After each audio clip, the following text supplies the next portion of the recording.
Do you believe in reincarnation? Some people do, some people don't. But what we're going to talk about today is that it's not necessarily just confined to your religious or philosophical beliefs. Check out this news report and many documentaries that have been made on this particular case, the James Leninger case. Have you ever heard about his story? You're not going to want to miss this. This is so interesting and certainly worth the watch. So let's watch it together. But before we do, hit that subscribe button over there in the corner. We'd love to stay in touch. Check this out. A Louisiana boy offers incredible evidence that should satisfy both sides of the soul debate. His case offers proof that the soul is real, that it can be reincarnated, and that science can study it. At the University of Virginia, a group of psychiatrists use science to unlock the secrets of reincarnation. Since the 1960s, the Division of Perceptual Studies has been collecting cases of children who claim past life memories. They now have files on 2,500 children. Well, I think what the research shows is that for people who are open to considering the possibility that there is evidence that consciousness at times can exist separately from a functioning brain. So in the cases of these children's reports, if you look at the best cases, they provide evidence that at times there can be this carryover of memories and emotions that seem carried over from one life and continue on in another. May 2000, Lafayette, Louisiana. A mother awakens to hear the screams of her 2-year-old son. He was laying on his back, and he was kicking his feet up like this and pounding his fists like this, just kicking and screaming at the top of his lungs. Andrea Leininger cannot soothe her baby James. Eventually, he falls back to sleep. She thinks the nightmare is over, but really, it is just beginning. Then the next night he had another one, and it was the exact same thing, the same exact kicking motion. And the more he had it, the more bizarre it became because it was so specific and so repetitive. This marked the start of one of the best documented cases of possible reincarnation in history. Today, James Leininger is 12.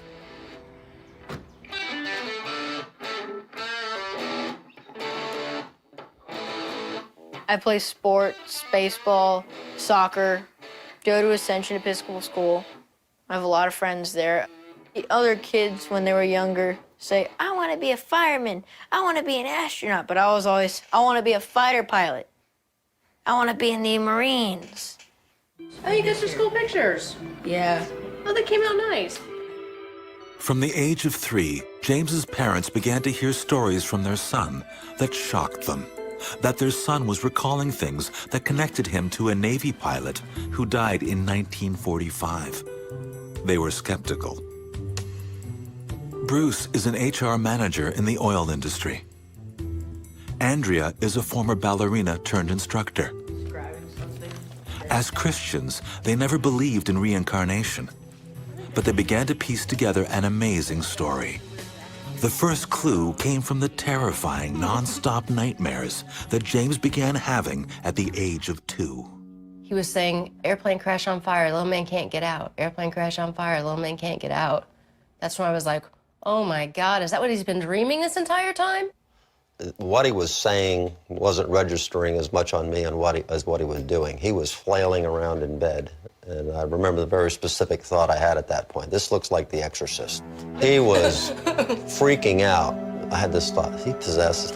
What is going on here? Within a year, the visions that greeted James in his nightmares began taking shape when he was wide awake.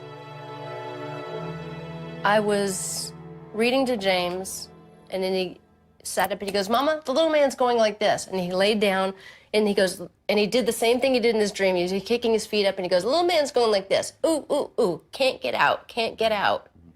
And I sat him back up, and I said, who's the little man? And he goes, me. It still makes my hair stand up. And Bruce said, what happened to your plane? And he said, it crashed on fire. And he said, why did your airplane crash? And he said, it got shot. Bruce said, "Who shot your plane?" And he went, "Ugh, the Japanese." James then gave his parents the next uncanny clue, one that was very specific, the name of a ship from which he says his aircraft took off. So I said, well, did your boat have a name? And he said, Natoma. And I'd never heard the word before. And I went down the hall and got onto the computer and Googled it. And down around hit 300, all there was this thing, Natoma Bay, CVE 62. Clicked on it, and up comes this history of a World War II aircraft carrier. And so that was the beginning of what the heck is going on here. Standing there staring at this picture of this little, it was like an aerial photo of this little aircraft carrier in the water, and we just stood there staring at it for a long time. I had no answers. You know, how could he know this? How could he know a person? How could he know a ship? And what did all this mean? So that was where I really just said, I'm going to get to the bottom of this. I don't know how I'm going to do it. I don't know what I'm going to find, but I'm not going to stop looking until I get as many answers as I can get. This was enough to send Bruce on an investigation, doing his own research. Over the next 2 years, he learned about the men from the Natoma Bay, both living and dead. And James kept giving his parents additional, tantalizing, eerie clues.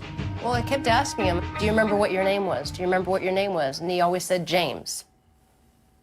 And I thought, well, he's 2, he's confused. He thinks I'm asking him what his name is. Then James started drawing.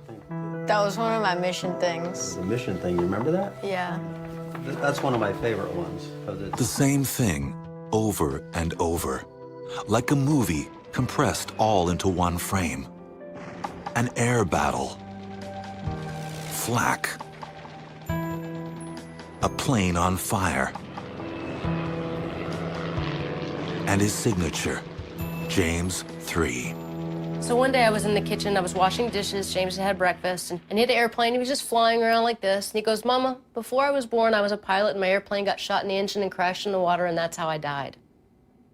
And I was just froze. It was such a bizarre thing to say, but it was just that matter of fact. There was no drama, there was no emotion to it. At 3, James started pretending to be a pilot, with an attention to detail that astonished his father. One day he dragged a car seat into the closet in my office, and he set up a little cockpit in there. He had a little play school console, and like it was going to be a cockpit, you know, and he's going back and forth. All of a sudden, the door comes flying open, and he comes rolling out of it. I said, "James, what happened to you?" He says, I said, "Did you fall?" He says, "No." He says, "My plane got shot, and I bailed out." The next breakthrough came when Bruce was invited to the Natoma Bay Veterans Reunion. He asked about the names of men killed in battle. And this led him to finally solving the mystery of James 3. He called me on the phone and he said, "You won't believe this. There's only one guy from Natoma Bay who was killed during the battle for Iwo Jima, and his name was James M. Houston Jr." And I said, "Wait, that would make our James 3. I was so excited. I'm like, "That's it." I'm like, "That's him. It's James M. Houston. His name is James. It's the James 3. James Houston Jr., World War II Navy pilot. At age 21, on March 3, 1945, his plane was shot down over Chichijima. Now, the skeptical parents were sitting on compelling proof that their little boy really was reincarnated. This plane, the Wildcat, is the plane that James M. Houston crashed in. And he was a test pilot for the Corsair. And he would test fly those off of carriers. The F-18 is the plane I want to fly when I grow up. Since he was 2, James showed an unusual fascination for military air shows and an uncanny familiarity with vintage aircraft. His parents cautiously made contact with James Houston's only surviving relative, his sister, Anne. At first, she didn't know what to think about the little boy who claimed to be her brother, reincarnated. But then, James asked her for a painting that only one person other than her knew existed. She sent this January 16th, 2006. Says, "Dear James, I do hope that this is the picture you asked for. It is the only one of me done by my mother. I am sorry to be so long sending it to you. These past few weeks have been very busy and hectic. I hope you like it. With my love, Annie." James believed then, as he does now, that it was the dead pilot's soul asking for that picture. I had asked her for a painting that my past mother had done for her and me. This was in her attic for 50 or so years. My parents and she thought it was crazy that I would know about something like this. Anne, too, became a believer. And there were other, more chilling connections.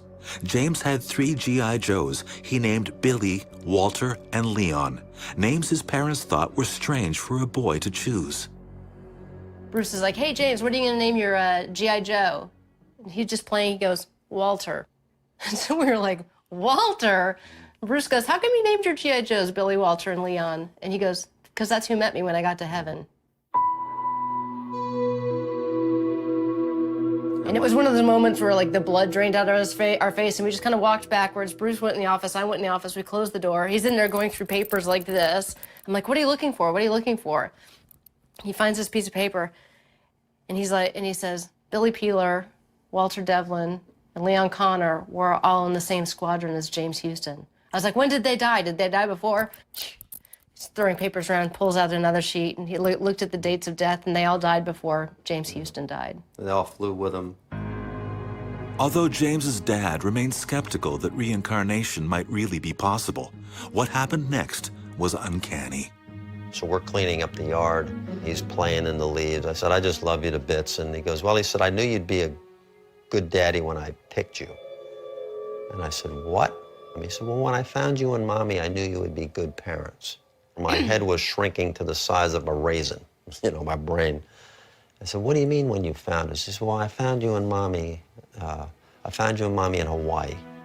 James told his father that he saw them in a pink hotel, which is where the Leiningers were staying when they decided to have James. Bruce and Andrea were cautious about asking doctors and psychiatrists for help. They decided to find their own solution to James's ordeal. And their solution was to go to Japan, to the very expansive ocean where the pilot, James Houston Jr., died. "Thou who art the pilot of the souls of men, grant me The boat was right above where the wreckage of the plane was. And Bruce did this beautiful memorial service. And so I thought that was a perfect moment for me to just say, I sat down with him and I said, Jim Houston's been a part of your life for as long as we can remember. And he's always going to be an important part of who you are. But you have a life to live as James Leininger.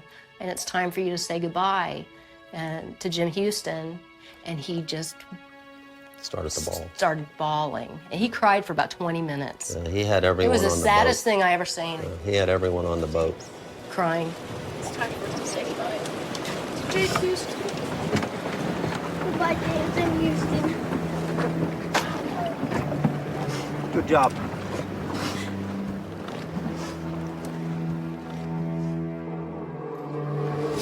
I salute you. Good boy.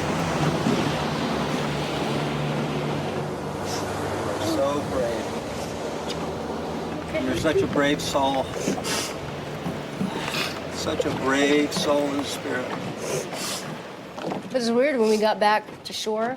It was something had changed. He left something there. He really did. It was palpable. You could see that he'd mourned that and everything that had happened and was ready to move on. And he really did at that point. That's kind of when everything really changed. I'm going to be the same thing that James M. Houston was, a pilot. The next picture that James Leininger drew was one of peace. The nightmares stopped. The memories started to fade. I don't want him to remember anything about his past life. He has a life, and I don't want him to be bogged down or confused or Well, he's our son, you know, he's not Jim Houston. Got a life to live. Today, James Leininger can remember nothing specific about the soul that used to torment him. The spirit that I used to have when I was 4, 5, 6 has gone away. I'm just James now. It's not, I still have James Houston in me, I think, but it's not so much the bad history. It's more of the peaceful history of his life. That is a special little documentary. There are really thousands of cases like this out there. There are people in the psychiatry world that are professionals at researching these types of claims, especially from young children. There are people that were skeptics at one point, psychiatrists and whatnot, that were skeptics, and then through their exploration have become now believers in such a thing. I think the main takeaway is not necessarily, again, like the prove aspect of it, but more just to open the mind to the idea that there's more to life than meets the eye, and that our souls, ourselves, are much more than our bodily selves for the temporary time that we're here. If you like this content overall, hit that subscribe button over there in the corner. We'd love to stay in touch. Take care.